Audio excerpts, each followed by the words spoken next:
Welcome to the Dark Ozarks. We are discussing mirrors, specifically magic, fairy tales, and ghosts. From death customs to telling the future, mirrors have had a central place in the supernatural for thousands of years. We will get back to that in a minute, but first we want to remind you that the Dark Ozarks podcast is now available on Branson Podcast Network, Apple Podcasts, Spotify, Amazon Music, Google Podcasts, or about any other podcast platform. So what might surprise people about that mirror hanging on their wall? It could be a lot of things. We have divining fortunes, looking into the future, trapping spirits, and yeah, we're looking at you, Bloody Mary, to interdimensional travel. There's been a lot of theories through time. There are even a few magic mirrors here in the Ozarks as well, if you believe the stories. We will return to what might be behind your foggy bathroom mirror. But first, we want to invite you to like, follow, and subscribe to Dark Ozarks on Facebook, Instagram, YouTube, Substack, as well as your favorite podcast platform. We also invite you to become a Dark Ozarks subscriber on Facebook. On the Dark Ozarks Facebook page, click subscribe, have your login information ready, and join Dark Ozarks behind the scenes for only $4.99 per month. Your $4.99 per month subscription allows you to come with us on paranormal investigations, deep dive research, and topics too controversial for public view. The next 100 subscribers will be entered in a drawing for a free Dark Ozarks t-shirt and an exclusive signed first-run copy of the book Dark Ozarks, The Spooklight.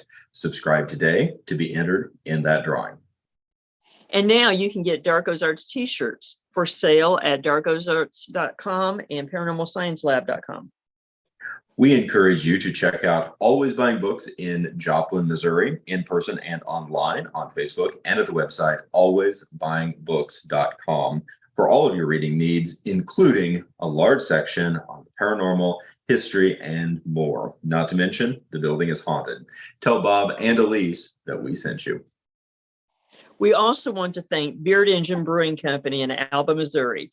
Beard Engine Brewing is the only English-style brewery in Missouri and has been twice named Missouri's best brewery by the Missouri Brewers Association. Great beer and great food in a historical building with a noir past. And yes, that building is haunted as well. Tell Nate and Tiff we sent you. I miss both places. I need to get up there. And yes, you do.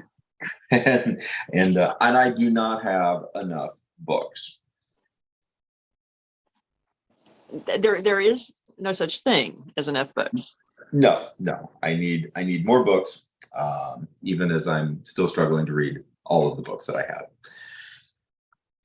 But that's not a bad thing.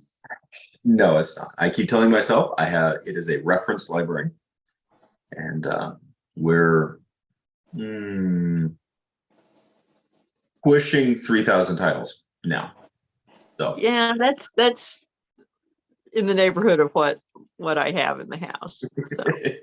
Yeah, I'm gonna need a bigger house. Don't need a bigger boat. I'm gonna need a bigger house. Oh, but magic mirrors. Or haunted mirrors. Yeah. Well, and of course, is there a real difference? I mean, oh, there's many facets. I am very excited about tonight's episodes. We'll be going deep on the long format, which will be broadcast live on Facebook shortly, and then all of our long format videos and podcasts are uploaded here on YouTube shortly. Yeah. But mirrors, I've been thinking a lot about mirrors, mostly while I brush my teeth.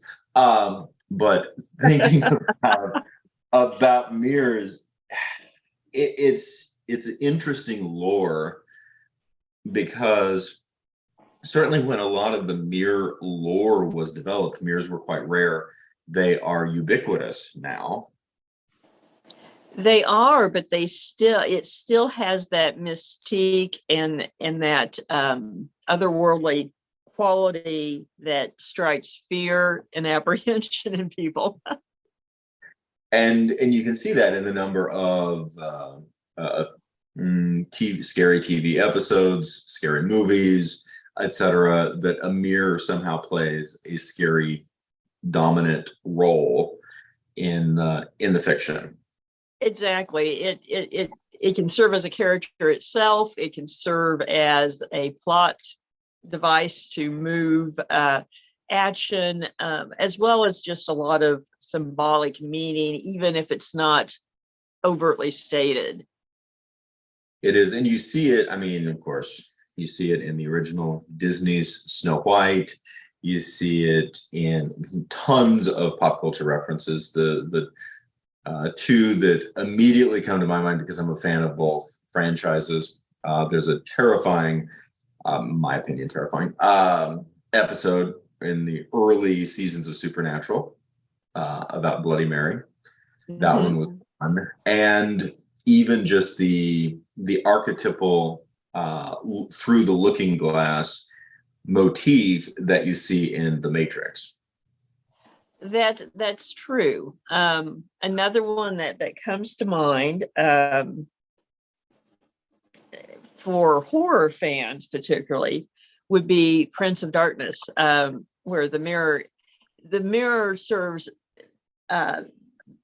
various facets of the lore, because not only is there a magical quality, it basically is the portal to hell and contains Satan, and ultimately is also perhaps a means for time travel.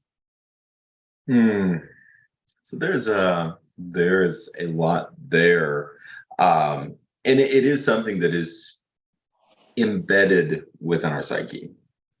It really is, and from a very young age, and people might, think, oh, these are things that happened a long time ago, or nothing like this happens here. The old nothing happens around home, but there are haunted or magic mirrors in the Ozarks.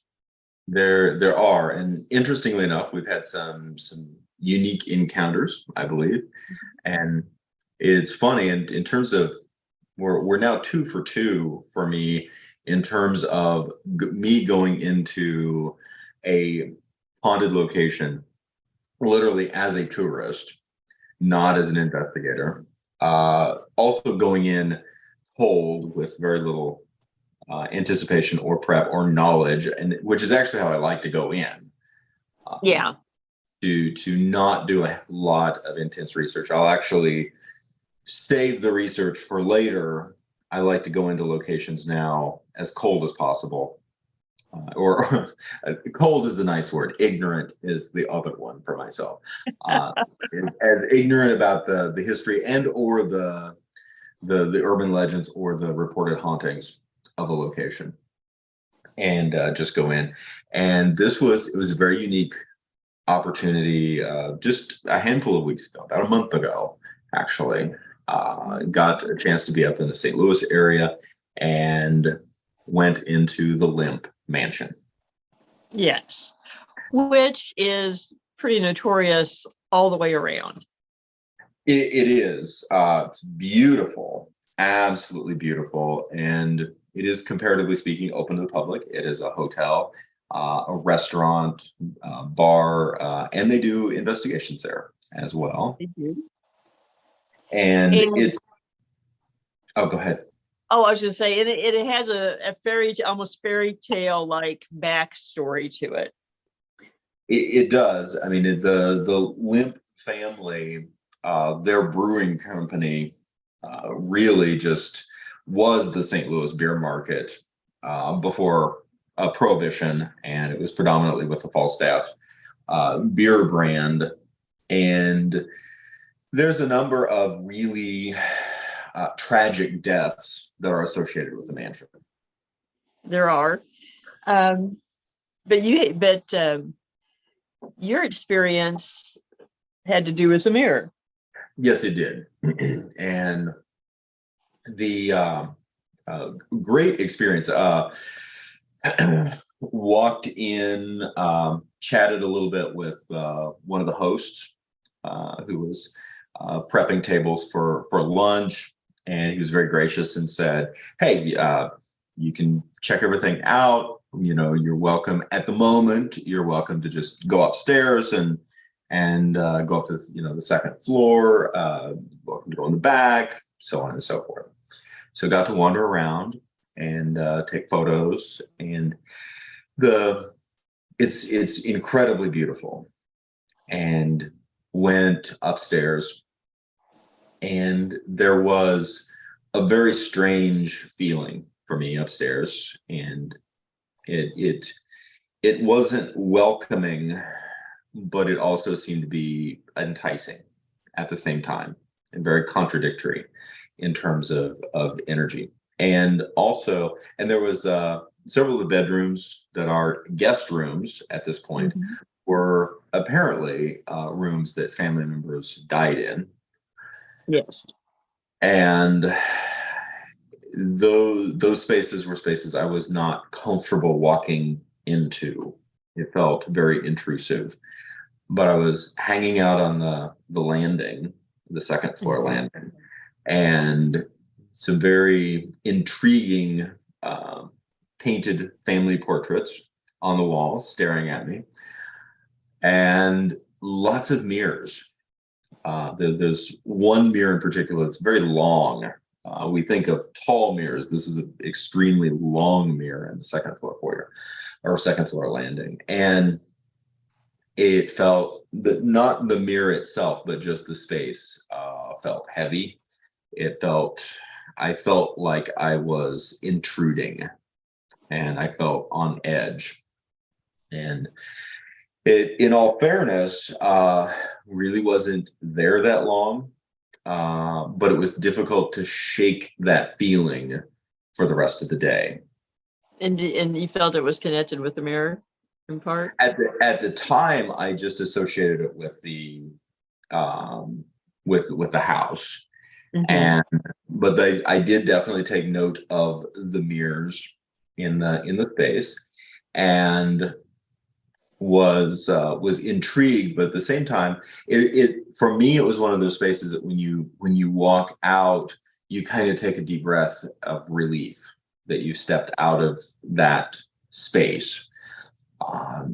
But that's also the kind of spaces that are really intriguing, and I just want to keep going back. So it's definitely a push and pull.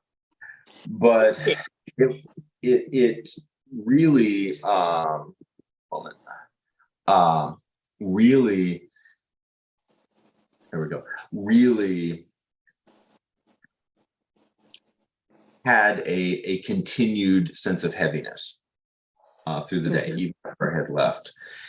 And the Damonil house, I believe I'm saying that correctly, but if I'm not, I'm sure somebody can correct me on that, which is an incredible and older home right next door.